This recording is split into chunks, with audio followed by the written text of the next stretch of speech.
Topuria is too tiny. No power at lightweight.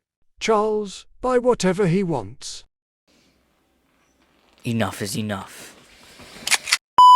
What's up, guys? Today I'm going to attempt to debunk a lot of the what I believe to be false narratives regarding Ilya and Charles. Now, I want to say this. This is my opinion, obviously, on what I think is going to happen between Ilya and Charles.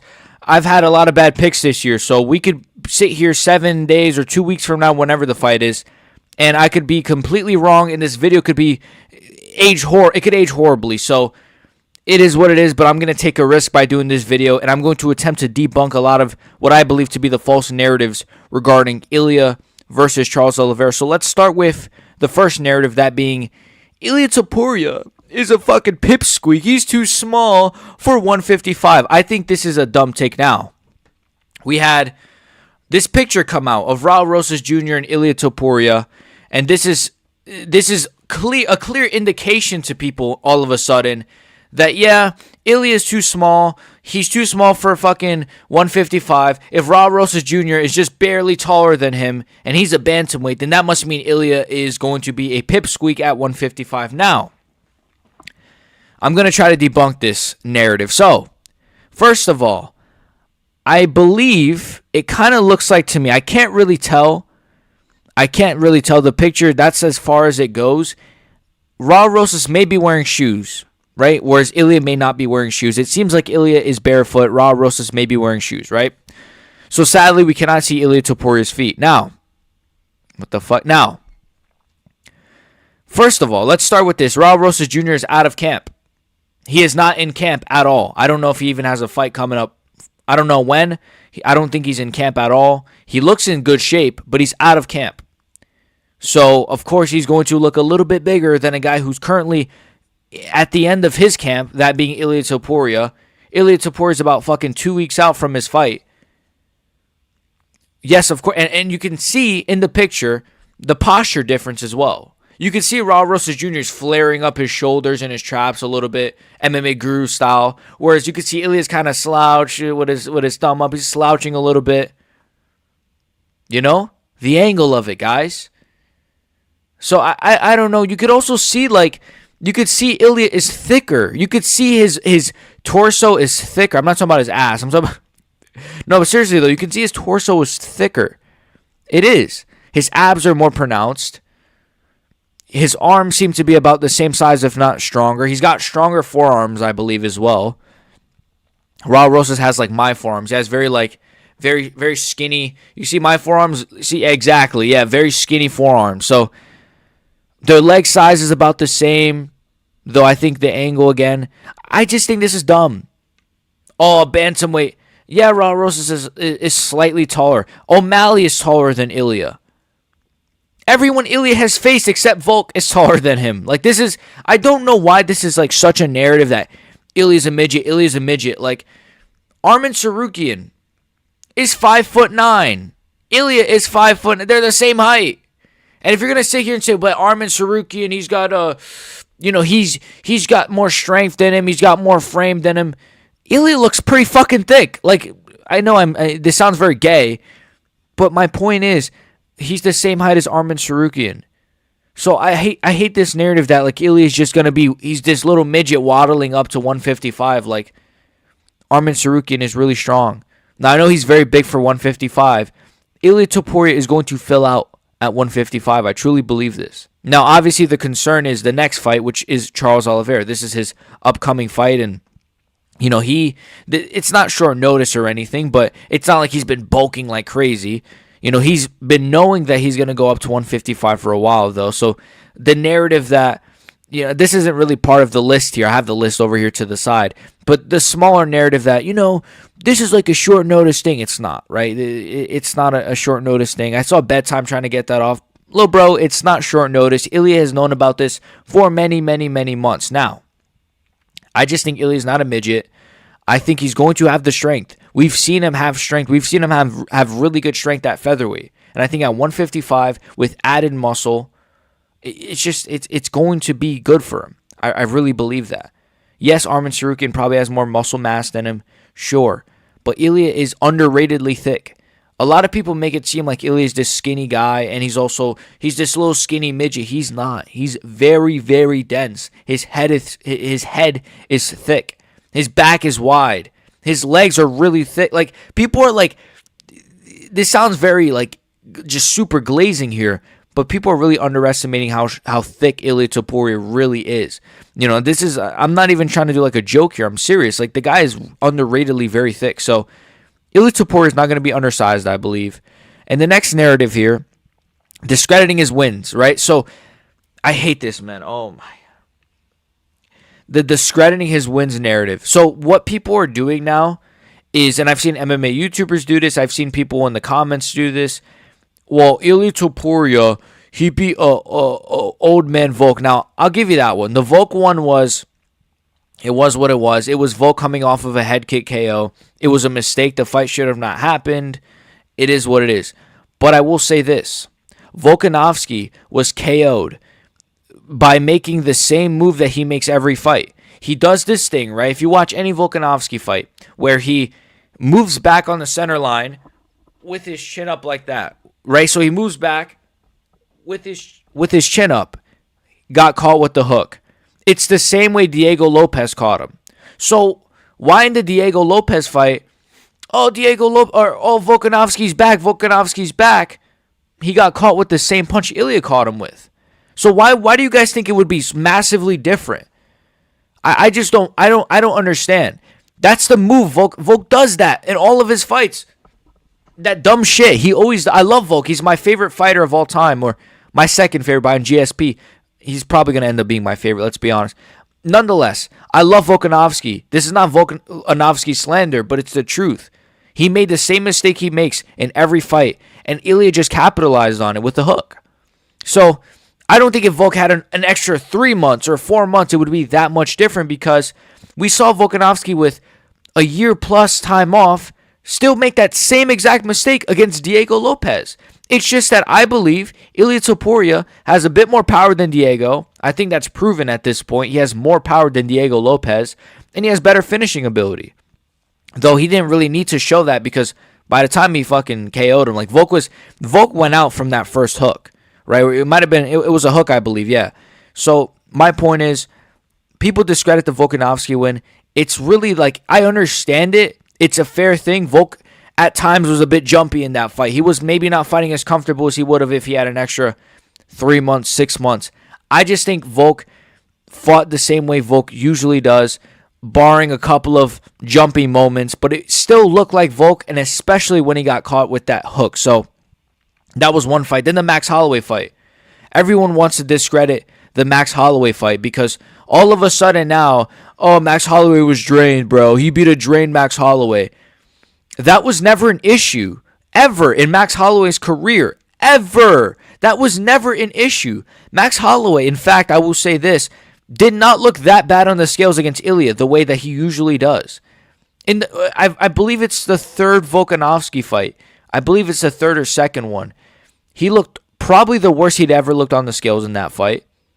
We've seen him look worse. We've seen to the point where when he was going to face Khabib, they had to pull him out because he looked so bad. He was on TV like, yeah, dude, fucking Bisping had to call in fucking Ice or whoever to pull Holloway out of the fucking fight. So, when I say Ice, he's Hawaiian, isn't he? Nonetheless, my point is, why are people discrediting the Max Holloway win? At the time of that win, everyone was going insane. Everybody. Whoa, what the And I'll be honest, a lot of you guys may not know this. I picked Max Holloway to beat Ilia Topuria. I know, crazy, right? It was a fair pick. Especially when we had saw Holloway come off of that Gaethje performance. Before that, I believe I want to say it was the TKZ KO, and then before that was the Arnold Allen fight. He had come off of a lot of good performances, man. It's crazy to say now because I'm such an Ilya Glazer. Everyone says I'm an Ilya fan, right? Shout out to Ilya Glazer. I believe he's one of my people in my chat. Nonetheless, everyone calls me an Ilya Glazer. I picked Holloway to beat him. So my point is, Max Holloway, people discrediting that win is so fucking stupid, and it makes you guys look stupid. It wasn't a drained, washed, old man Max Holloway, bro. It's the same Holloway we've always seen. It is.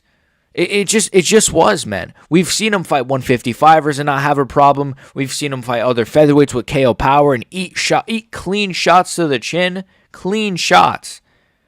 Never been wobbled, never been rocked. Ilya rocked him and then KO'd him. Why are we discrediting that win? I know time has passed, but please, guys, stop discrediting the Max Holloway win. I understand why you're going to discredit the Volk win. I explained that already. I get it. It doesn't, the 3-month thing, and I understand it. But that one, to me, is not as bad of a win as people try to make it seem. And we could talk about his older wins. Like, people are saying the Bryce Mitchell thing. Like, oh, Bryce Mitchell took him down, bro. As if, like, those same people were picking Bryce Mitchell. It's so funny. Like, I saw, fuck it, the MMA guru, right? The MMA guru will say here, he'll be like, Ilya got taken down by Bryce Mitchell. He's the same guy that said Bryce Mitchell was going to beat Gene Silva. So why are you thought Bryce Mitchell was good enough to beat Gene Silva, but now you're discrediting Bryce Mitchell for taking down Ilya? So what is Bryce Mitchell shit then? Is that what you're trying to say because he took down Ilya Topuria? Like, what are we doing here, bro?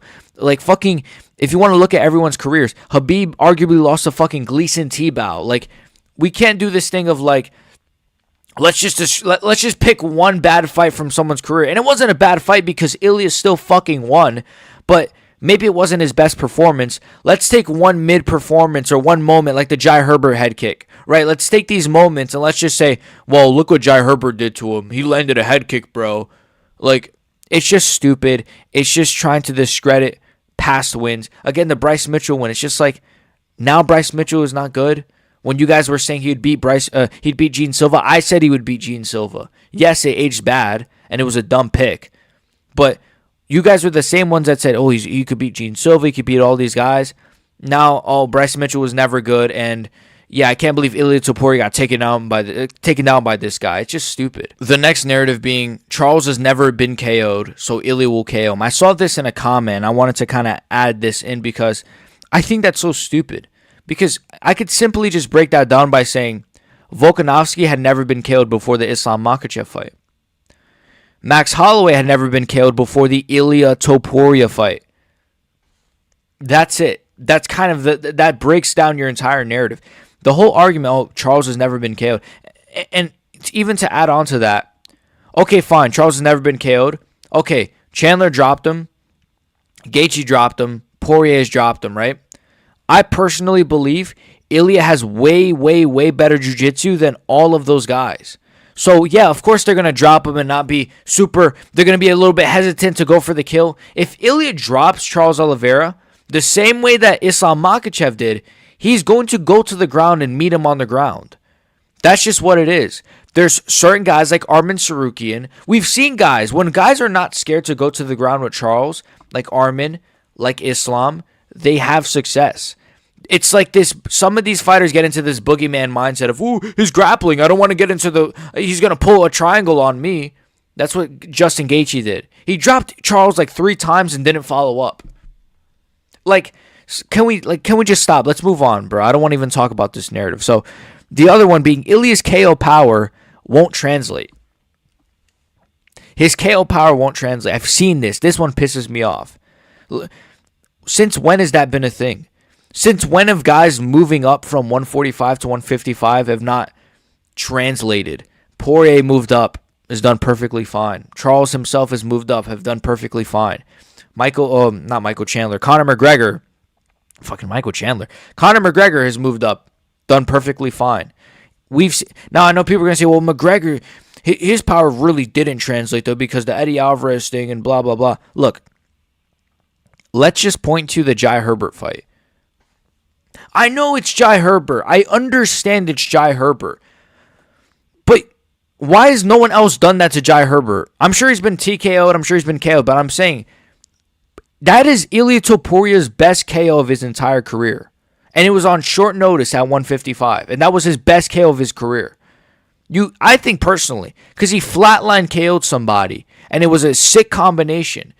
So why are we going to... And on top of that, his speed held up as well. If I want to throw that narrative in there, his speed held up. So his power and his speed held up at 155 on short notice. Why would him taking proper time to bulk up and move up to 155, why do you guys not think that that would be a good thing? Why do you guys just think, oh yeah, but it's just Jai Herbert, bro? So then you do that to Jai Herbert. So then tell everybody, why doesn't everybody do that to Jai Herbert? I know it's Jai Herbert. I know he's shit. But my point is, and on top of that, Jai Herbert's like, how tall is Jai Herbert? 6 foot? Like, if you want to talk about that, like, Charles is going to be too tall for Ilya. I didn't even, I kind of mentioned that earlier, but like, Charles is going to be too tall for Ilya. Max is taller than Charles Oliveira. Oh, but Charles is stronger than Max. They're just going to keep moving the goalposts. That's what you guys are going to do. You're going to say, well, Charles is going to be too tall for Ilya. Max was the same height as Charles, if not taller. Well, Charles is stronger than Max. It's just like, let's keep moving the goalposts. Charles Oliveira is so strong, right? Because who did Charles Oliveira ragdoll? Yeah, Charles Oliveira known for ragdolling who? Like, what are you guys acting like Charles Oliveira is like Brock Lesnar in there? Charles Oliveira is very strong. He's very strong in the clinch, but he's not like some fucking superhuman, man. Like, he's strong. He's got good grappling, but we've seen guys get up from his takedowns. We've seen Chandler himself, and just a couple of months ago, a washed Michael Chandler last for 5 fucking rounds and be able to get up and slam Charles. And come on, bro. I don't want to. Let's get to the last narrative, that being Ilya gets hit too much. This is a dumb take. Every fighter, let's just say this, every fighter that's like Ilya, that's like JDM, that's like these guys that actually go for punches and combinations, mainly combinations. See, there's certain fighters that have no problem just a jab, overhand, uppercut, just singular combinations. Of course, those guys don't get hit. Oh, let me throw a jab and stay at range. Let me throw a 2 and stay at range. Ilya Topuria, JDM, these guys that throw long combinations, yes, they get hit. Yes, people laughing at JDM because he had a giant thing on his eye. Of course he did. He throws long combinations. Even Islam Makhachev, sometimes he looks a little bit beat up in his fights. Volkanovski even. It's because these guys throw combinations. And also, what do these guys have in common? They're all fucking champions. So I think that's a stupid narrative that, Ilya gets hit too much in his fights, bro, because he throws combinations. That's it. It's not that he has bad defense. He keeps his head off the center line very well. He rolls really well. He has good head movement. It's just he throws long combinations. So he opens himself up a lot more than other fighters like fucking Ruzaboyev, I don't know, Joaquin Buckley, these other guys. I like Joaquin Buckley. Fucking Kamaru Usman, these other guys who just spam one shots. Oh, spam a head kick. I'll spam a jab. No. These elite fighters like JDM and Ilya, they throw combinations. So that's why their faces look fucked up after their fights, guys. Not because they have bad defense or because they're very hittable. And even if you want to say Ilya gets hit too much, doesn't that just prove he has a fucking granite chin? I know you're saying, but who is he fought that has KO power? As if like all of a sudden Max doesn't have KO power and Volk has no power, even though Volk doesn't really have that much power. It's just, we have to stop discrediting Ilya Topuria. That the whole premise of this video is to say, stop discrediting Ilya Topuria. Stop trying to create these narratives to make, if you're picking Charles, fine. Like, I know there's people in my chat, there's people in my comments that are picking Charles. It's fine. I'm not going to shit on you or say you're dumb. It's an okay pick. It's a good pick. I'm just saying, like, don't try to create narratives to discredit Ilya, because I think a lot of these narratives that I've mentioned are just very dumb narratives. I'm sorry. If you're gonna say, especially the whole thing of, there was even one that I was gonna include, like Charles is gonna KO Ilya. If you think Charles is gonna KO Ilya, if you're gonna say Charles is gonna sub Ilya, that's very different. I cannot see Charles Oliveira KOing Ilya Topuria when his last real KO was Michael Chandler. And if you want to talk about that narrative as well, it's like we can kind of throw this one in here at the end. I don't have it on my list, but like, let's be honest here. And this is just me being honest. I'm not going to discredit lightweight, right? But let's be honest. Justin Gaethje, Michael Chandler, Dustin Poirier, I don't want to include him because he lasted, 3 rounds? But Justin Gaethje and Michael Chandler, right? We'll include those two guys. Those guys gave Charles a lot of problems. They almost finished him. Even in both fights, Charles almost got finished by Chandler. These guys do not have the footwork. the precision, the timing, the speed of Ilia Topuria. Now, they may have more power than him, fine, but they don't have all those other intangibles. So the reason I didn't want to include Poirier was because he actually lasted 3 rounds, and I would argue he probably did the best against Charles Oliveira than any of those other guys. You know, he lasted into jiu-jitsu. Oh my God. He lasted into jiu-jitsu exchanges. He, I believe, rocked, and I think he dropped Charles, I'm pretty sure, in that first or second round. He had a lot of success. And a lot of people, and this is a fair narrative, and I agree with this, say that Poirier would give Ilia problems because Poirier is one of the best boxers in UFC history, and I agree with that. So if a guy like Poirier, who's got wicked boxing, to me it's not on the level of Ilia, especially now because he's past his prime, but if a guy like Poirier can do that and have that success against Charles, and I believe Ilia has better jiu-jitsu than Poirier, I'm sorry, man. I just think picking Charles Oliveira, coming up with these narratives, it's a little bit of cope. Maybe I'm coping. Maybe we'll sit here and you guys will all clown on me for this video. I don't even mind it. I don't mind being clowned on. At the end of the day, this is the roller coaster that is YouTube and MMA YouTube and MMA in general, right? You're going to get some fights where your favorite wins and then he loses, or your favorite gets KO'd and then he gets a KO. It's just, excuse me, it's just, this is the sport. So this is my attempt at debunking all the narratives regarding Ilia Topuria versus Charles Oliveira. This will probably be the last big video I'll do before my prediction video next week. So I guess you guys will enjoy. I hope you guys enjoyed this one. I guess you guys. What am I saying? I gotta get out of here. I have CTE. I hope you guys enjoyed this one. Make sure you guys like and sub. Become a member in the description. Let me know if I'm just coping, if I'm just yapping. This is a bit of a yap video, but I think I just wanted to kind of debunk a lot of the false narratives, or what I believe to be the false narratives regarding Ilia El Matador Topuria against Charles do Bronx Oliveira. Peace.